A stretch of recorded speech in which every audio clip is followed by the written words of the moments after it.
Hey guys, welcome back to yet another Flood lore video. Today we're covering what I've grouped as the Infector Forms.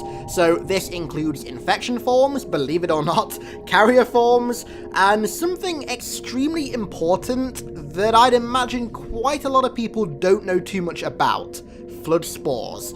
So today we're going to kick it off with arguably the most lethal and infectious tool in the Flood's control: Flood Spores. The reason these bastards are so deadly is because they're airborne and are able to infect a host without the use of an infection form. They can infect them simply via inhalation. This makes anyone without a personal ventilation system like a gas mask or a helmet or something similar extremely vulnerable to infection. Their common method of operation, as you would believe, is to clog up air filtration systems and ventilation, which causes all of the oxygen circulating through a facility to be compromised and all the victims within the facility to be infected as they breathe the air and then also the spores in. Not much is really known about the process in which flood spores mutate a host into a combat form, aside that it interacts and modifies their biomass and organs similar to an infection form, likely using a flood supercell to aid in the mutation, while also, as you'd expect, consuming their biomass and replacing it with that lovely yellow rotten flood biomass.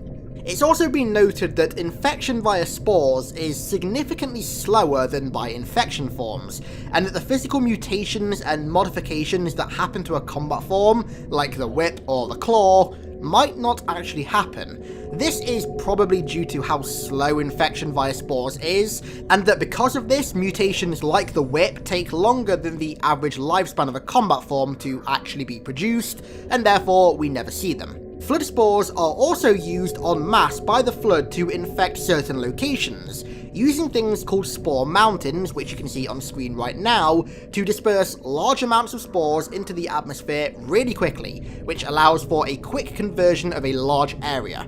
This was likely one of the ways that High Charity was infected and fell to the Flood so fast.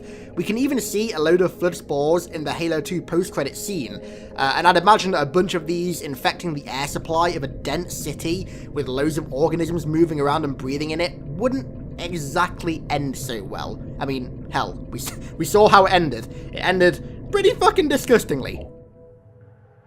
Right, so let's move on to the most common flood form, and also the thing that is the main vector of infection. You guessed it, the infection form. These little buggers are actually quite a lot bigger than the games have you believe, coming in at between 3 and 4 feet tall, which, like, if you imagine one right now just stood right in front of you at that height, it's pretty fucking rancid. When in range, they jump towards the chest of the host, which is heavily reminiscent of their original inspiration, and they use their tentacles to penetrate armor and skin, and then they tap into the host's spinal cord. This allows them to destroy the nervous system and thus kill the host. The tendrils are then used to rewrite the neural pathways of the victim's brain, which gives them total control over the body's movement, but means a host must have a central nervous system to actually be infected. Because, of course, without one, they can't control the organism, quite clearly. That's why things like hunters can't be infected. While doing this, it also releases flood supercells into the body, which digest their original cells before converting the components of these cells into flood cells. At this point, the infection form is burrowed pretty deep inside the victim's body, and it has basically full control over it, modifying it with a whip, or a claw, or basically whatever attachment or growth it deems necessary for its current action, and thus the conversion to a combat form is basically complete. This process can take between a few seconds and even minutes to complete, and also depending on the state of the infection form, it can lead to some pretty differing outcomes. One such outcome, as I explained in the last video, was in the case of Private Wallace Jenkins.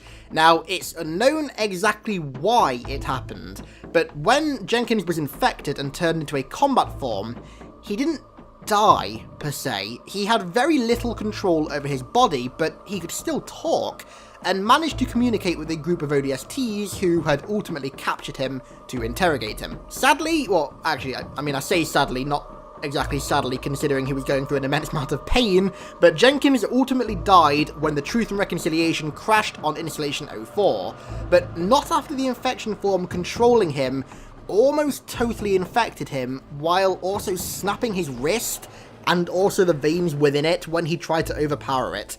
All in all, the Jenkins tale is pretty fucking gruesome. If you read it, be prepared to be creeped out. But anyways, back to the infection forms, back to what we're talking about. They are created from these things that we only know as flood tadpoles. I believe that's just sort of like an offhand word that Bungie gave them as sort of like a joke, but we've never had an official name, so right now that's all we're running with. These tadpoles can be found in Forerunner research installations. For example, the gas mine on Threshold that we visited in Halo 2 had a tank full of these little buggers just right at the start of the Oracle, swimming about, looking quite creepy and disturbing actually. These little creatures would eventually turn into infection forms. When fully grown, they're capable of abandoning a damaged body and finding a newer, fresher one, and taking control of it, while also reanimating a body that previously had an infection form in it that was destroyed, or died somehow. Hence why abandoned combat form bodies should always be destroyed and or burnt. A little PSA for you guys, if Earth ever gets hit by a flood infection, just remember to burn the combat forms. God, I hope that never happens. However, there are some things that can prevent an infection form from assimilating a host. The only armor that can truly prevent infection, as far as we know, is energy shielding. For example, if an infection form jumps at somebody wearing Mjolnir armor, they just sort of pop when they hit the shields. I expect this is due to the electricity or the static that comes off of the shields, and it just sort of zaps them and pops them, but either way, if you have shielding, you're kind of safe. The augmentations from the highly classified Spartan 1 program, of which Sergeant Johnson was a part of, didn't give him immunity, but a much lower chance of infection, and like I mentioned in the last video as well, any organism without a central nervous system, such as Megalith Golo colonies in Hunters, can't be infected. When an infection form chooses to infect, the host that it ultimately chooses will likely dictate what that combat form does. For example, the reason that we mostly see human, elite, and brute combat forms is because they all have the desired traits for a good, strong, and lethal combat form, whereas weaker organisms like grunts and jackals are more likely to be used as either biomass to create a grave mind, or to form what we're going to finish this video with. Carrier forms. So carrier forms are classed as mobile incubation units that are capable of developing infection forms and also storing them inside themselves on the go. These forms are created from either damaged and useless combat forms, or combat forms that have been used for a while and have basically outlived their usefulness. Infection forms begin growing within the combat forms, and as more grow, the combat form begins to swell out and it loses limbs to make space to accommodate and store more and more infection forms. This is why carrier forms look really fat and top heavy. They're literally crawling with infection forms. It's pretty fucking disgusting. The only limbs that it retains are, quite obviously, the legs, so it can remain mobile. When it sees a possible host, it waddles towards them, and then throws itself on the ground, expanding its incubation sac with gases in the inside until it explodes, which then releases the infection forms to go and infect them. It's a pretty primitive method of attack for such an ancient and evil being, but hell, it gets the job done. Also, the explosion itself does damage, which can be pretty lethal, and ironically, take down Mjolnir shields, so the infection forms don't risk bursting as soon as they touch them.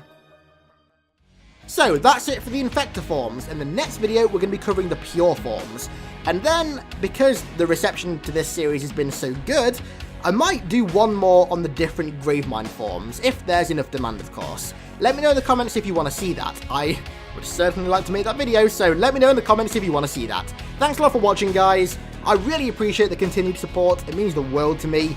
I say this too much, but it really does.